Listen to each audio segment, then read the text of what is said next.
Explore the vibrant arts and culture landscape of Michigan, a state with a thriving creative ecosystem that has birthed iconic movements like Motown and the Purple Rose Theater. Home to legendary musicians, writers, and artists, Michigan boasts a rich tapestry of cultural heritage known worldwide. Michigan Creates is a podcast series that will connect listeners with gifted artists and cultural institutions that are nurturing Michigan's vibrant creative landscape.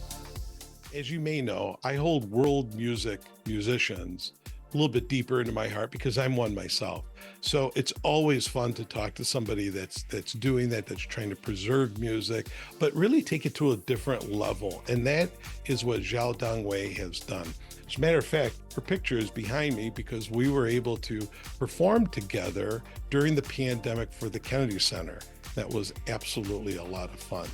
So we're going to talk to Xiao today about the type of music that she performs. She's a Chinese musician. She lives here in Michigan now, and she performs not only traditional Chinese music, but she's taking it to a different level. So we're going to talk to Xiao very shortly, so don't go away. Xiao, this is great to talk to you today. I've been looking forward to this one for a long time, not only because I've known you for a long time, but you are an amazing musician and you've got a rich history. And we're going to talk about the different instruments and you're going to demonstrate some of this today. So thank you for coming on my program today. Thank you for having me. So let's go back to childhood. I mean, you're kind of a child prodigy as an artist. You weren't born here in Michigan, but now you are in Michigan. Shall talk to us about your background growing up. Where were you born? I was born in the North China near Russia border. It's called Heilongjiang province.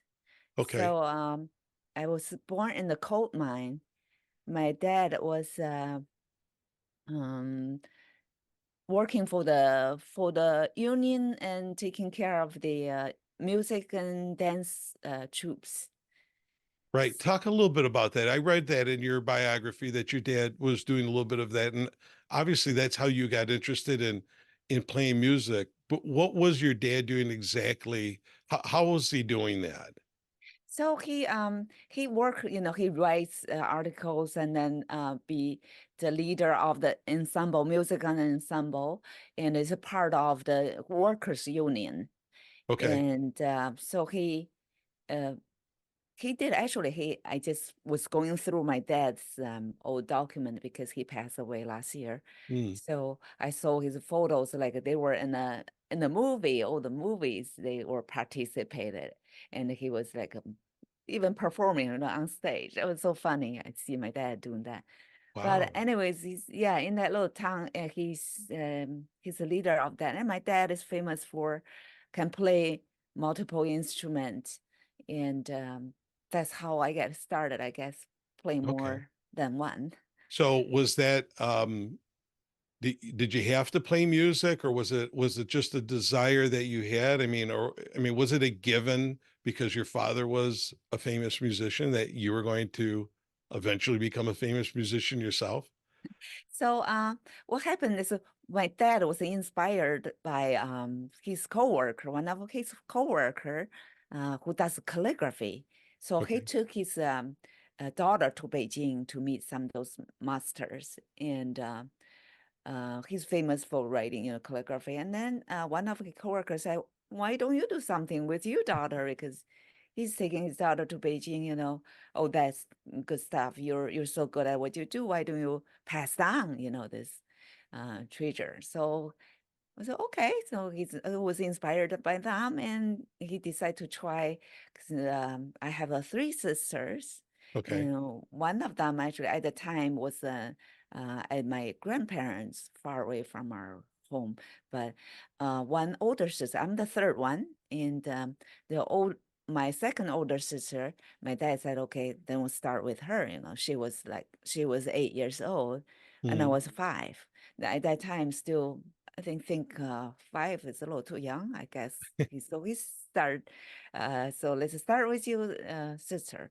So one day she just decided to do that. and that was very interesting story. Like my whole neighborhood witnessed that happening because my dad like the electronic stuff, and then he put a tube TV together Okay. himself. So and our neighbor all came to see the TV, and then after dinner they come to my house, watch. And then in the summertime, we had our back window open, house, so people windowsill, they were looking at it. And then my dad said, "Oh, tonight we're not going to watch TV. I'm going to teach my daughter." So he started teaching my older sister, and we started with the erhu, the two-string Chinese instrument, Chinese violin. And we only have two strings, but these two strings are separated by the bow. So the bow is tracking in between the two string. We do this way. So we call the inside is towards yourself, and the Right. outside is toward the audience. So my dad, because you started with the bowing and okay, use your wrist, so that's good stuff. And then he said, okay, let's play 2 times outside, 2 times inside, or 1 time this and 1 time that. So he just instructed her to do that. And she doesn't get it. She's like very slow to react. Uh, and then I was watching and like, it looks so easy. Right. So you were So learning just by watching your dad teaching your sister. yeah, so just the first time, right? I was just there. I said, "Well, that looks easy." So everybody laughed at me because all my neighbors were there, right? And they were like, "Oh, look, it's so." I was I was so cute, and I was laying on the bed. It's like, "Oh, just like doing this," and this is well, easy. You try it. They were like challenging me. Okay, so I jump up, and then I tried it, and that was it. That was it. You were hooked. That was So, it. Like, so okay, that was so. pretty ingenious of your father. So your father basically brought the audience to the house, They right? came to our house every evening after dinner. They want to watch a TV because they don't have a Right. TV Right. that time. So So you're the only that's what. television around. Yeah, and Everybody that comes to neighbor. your house, and then one That's day true. your dad just says, "Hey, we're gonna change this up a little bit." Yes. That's Yeah. that's terrific marketing at that point. Market. Yeah. So I want to talk a little bit more about the instrument in a little bit, but okay. So now you're drawn to this instrument at a very young age, and I'm assuming your dad saw the potential and then maybe focused on you then to make Yes. sure you had the. Mhm. How did you then learn the instrument? Then yeah, he will, he work at daytime. He go to work. After he came back from work, he'll teach me before, our dinner on the table. And after dinner, if we have time, we'll do some more. So yeah, we read the Chinese notation, which is Mhm. um, numbers. So the Chinese Oh, notations are do, re, mi, fa, sol, la, ti. So it's 1, 2, 3, 4, 5, 5, 6, 7.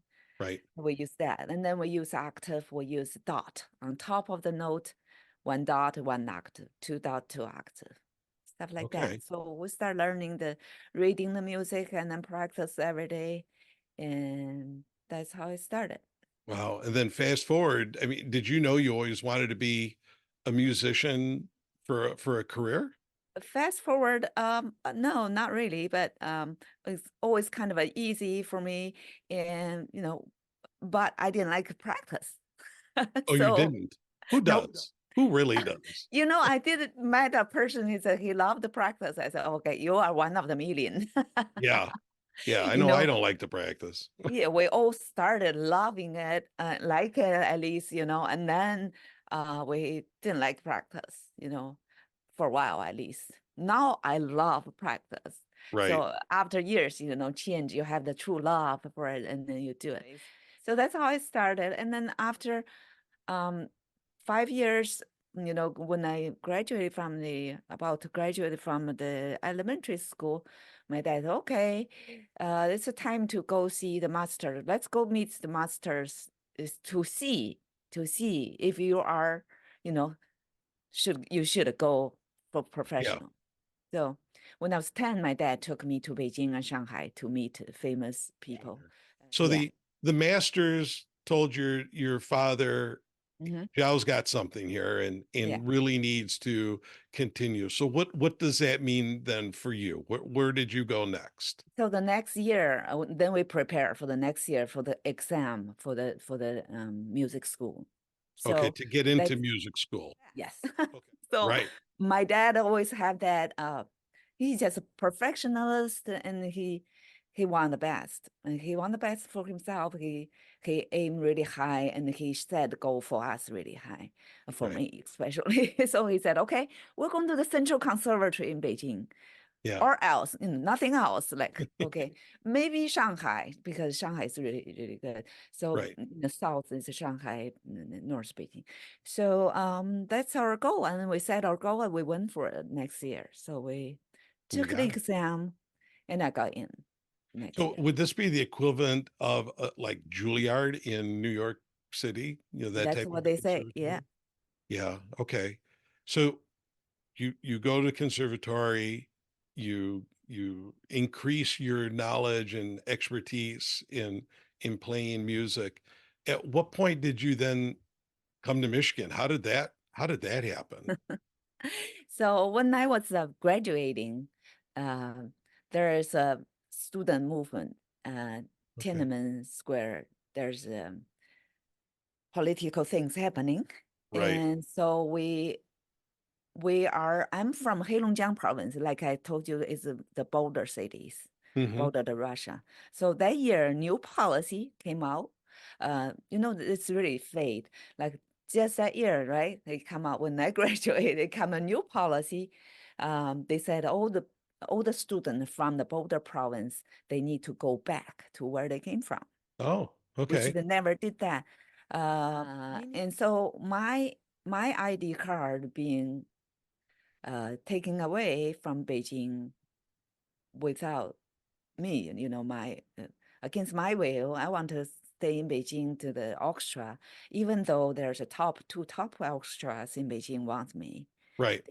They can't have me because I don't have the ID cards. In China, when your ID cards go, uh, That's it. You especially can't at that work. time, that's where you go. Right. So Okay. they take my ID card back to the Heilongjiang province or near Russia, and then I have to go back to work there. How did The that get you to America? Like, how did you so eventually come here? yeah, so I have a friend who worked for American businessman. Okay.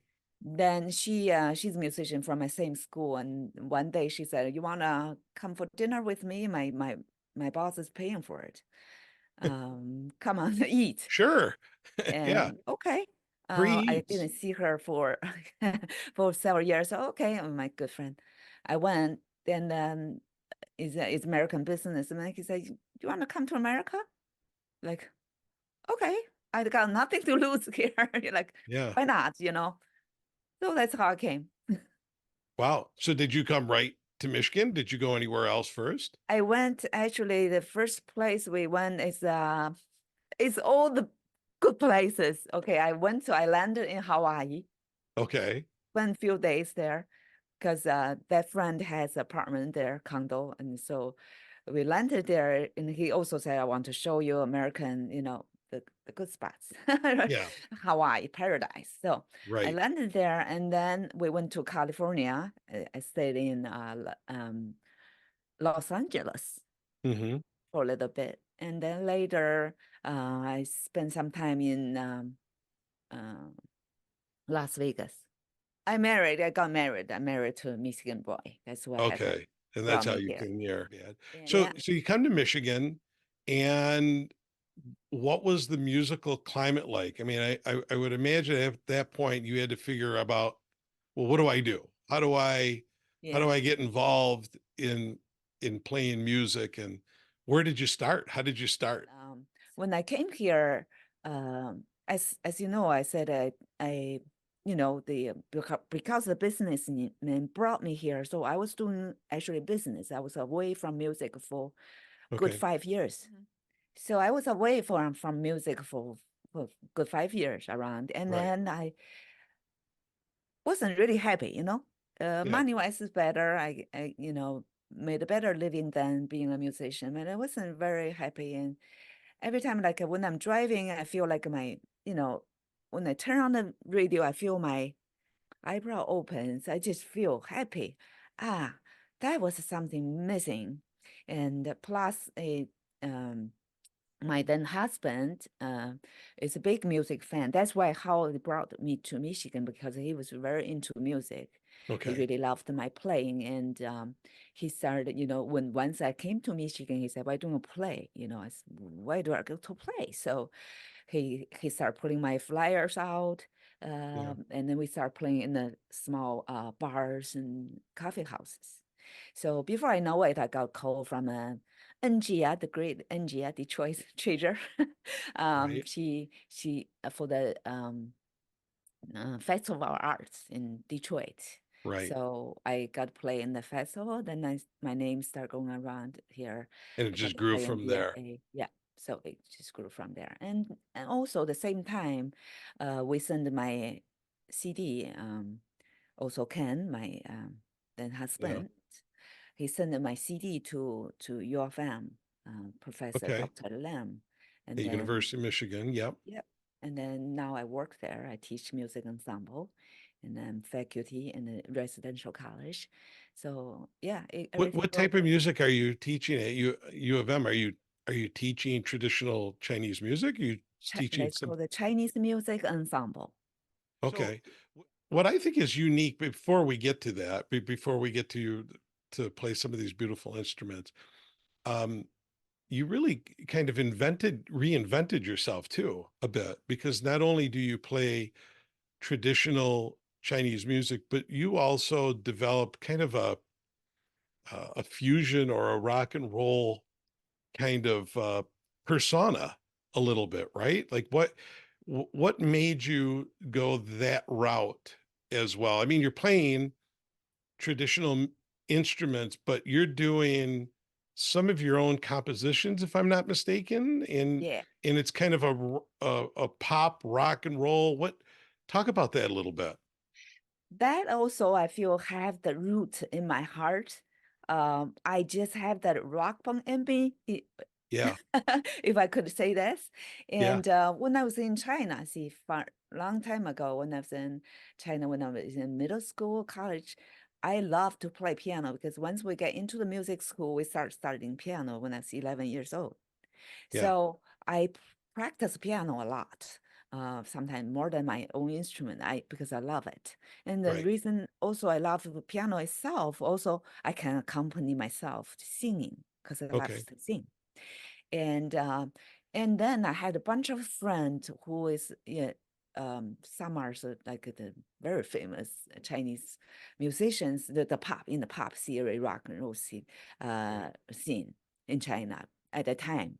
I'm like in my school it's all classical that stuff, but right. outside my school, my friend are rock and rollers and those. So and at that time Chinese have the starting have the when they opened up the door in the 1980s, they started importing a lot of the CDs. Wow, So we got to listen to all that. I what I that influence. remembered, like I had a Bjork, I had a, Led Zeppelin, all that stuff. It was like, wow, like Beatles, all that come in. It's like eye-opening for us. And like, so I was really into those. And then, I was in the recording studios to see the Chinese first generation of rock and roller stuff, doing all that. So I was pretty much in that scene. And that time I also write a piece of music was used on one of the rock and roll series. A producer, very famous producer, the first generation of rock and roll producer, Okay, produced a series of a CD. So one of my piece was in that CD. Okay, then we had a band. I was when I was taking a class in Wayne State, I saw an ad on the board that said, okay, female musician wanted, violinist, vocalist, the pianist, or whatever. That's ah, me. so that was you. Whatever. You're the Well, that's whatever, me. So I right? answered the ad, and then we got together. That was Matthews, and guitarist. He plays a bluegrass guitar, and then so he said, okay, I had a guy plays mandolin, Paul Asi, and he's gonna come here. Uh, Oh, let's get together, see what's going on. We just jammed up. So we will jam, see what's coming up. So we started right. there. So with a three-piece instrumental band, Yep. evolving into a full, It's you know, I've seen you perform in this trio, and then I've also seen you we did. perform as a soloist, and then Wow. doing traditional Chinese music. It's I don't know too many musicians that have been able to make that transition from playing traditional, and I've seen you in the traditional the wardrobe and the the costuming, and then Zhao changes into this, you know, Chinese version of Elvis Presley or something, and can really rock the stage with a two-stringed fiddle, basically. And it is quite fun to watch. It's amazing how you've been able to make that transition. So, as I'm looking and talking to, we see that you've got several instruments in your studio, and we would love to hear you play some of them. Before you do that, can you describe again you talked about the erhu, and that's spelled ERHU, if I'm not mistaken. Yes. So that's a Chinese fiddle violin. Yes. You said two string. Two-string I violin. Mhm. and do you know what the history is behind that? I mean, how old that I would assume that's an ancient instrument. Um, Pretty ancient or not too ancient in Chinese eyes. Okay. In Chinese eyes, okay, this is about 1500 years old, 1200 to 15. Yeah, So not too ancient for not too Chinese. ancient. Okay. What are the other instruments that you play, Zhao? So um right here I have the Chinese violin. I play the Chinese harp, which is called guzheng. It's 21 string Chinese table harp laying this way. Yep. And I have a guqin, which is 7 string Chinese table, almost like a pedal steel. You slide all that stuff. That's one of the ancient very ancient instrument. When you see a Chinese ancient painting, that will be this instrument, and the Okay. scholar have, the hair up, and have the mountains, I have the waters, all that scene, Right. that'll be the guqin. So And that's like calming. I think that's sort very of like calming, calming, very quiet. very quiet It's music. really is just like a playing for yourself. That instrument is a self-entertain instrument. But I did it. What I did is today for our purpose also, I have an amp so you'll be able to hear it. Also, when I put an amp, I can play the old ancient, very old instrument with the rock band. Oh, so So can you play all? I mean, I know you play the erhu with your rock and roll band. You can yes, play those two other instruments with the group yes. as well. Yes, and then Wow. I play the Chinese pear-shaped lute, which is same family with the ancient, wood. Yeah. It is actually from, from the Middle East, Yeah. and Yeah. but There's a this, lot of similarities between yeah, music from the Middle East and music from Asia, I notice. And yeah, I'm sure there's a lot of crossover yeah. um, with that. Well, so Ah, mhm. you're gonna play some of these for us now, right? Yes. Okay. So the erhu is a two-string Chinese violin. I have this little small box, sound box, and this size is a python skin. Now they're making man-made python skin, so without with the all the animal rights and stuff. So now it's Right. a little sound box here, and a tiny bridge here that separates the string, two strings set on them in Yeah. between, and then it's the bow. So the What type bow of is what type of wood? the bowl, oh, this wood is a sandalwood. So you use basically the older the redwood family, the Yeah. better. The older the wood is better. Same with the violin. And this is sandalwood, this particular one. Okay. And there's a two string and then two tuning packs here. And the bow is made of a bamboo. It's not a wood. So the bow is a bamboo and horsehair. Yeah. Sounds very That's- ancient. Can't be hard to tune 2 strings, is it? No, not too hard to tune. Yeah, so Okay. it's tuned in D and A normally, but we have a different range of erhu also. Okay. The Will you most play a li- common one is will the you- one. Great. Will you play a little bit for us? Yeah. So I will be playing this harp, 古筝.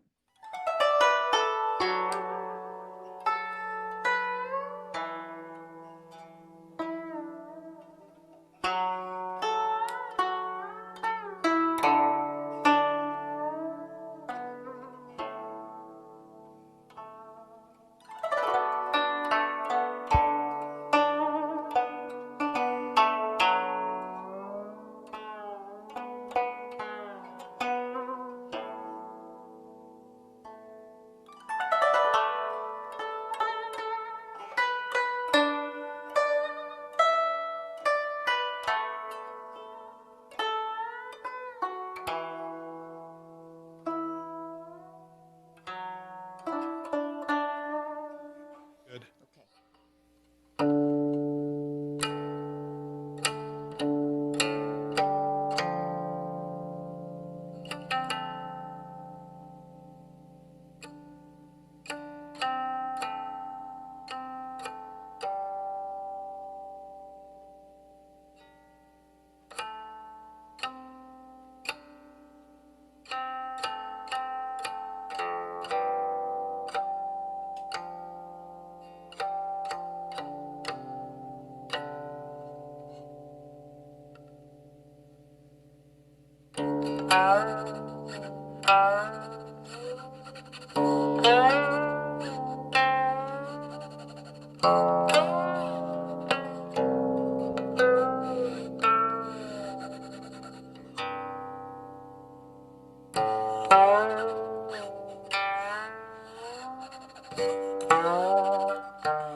Xiao, those are fantastic instruments, and your playing is remarkable, and it's very relaxing. All of those instruments. So thank you for being on our program today.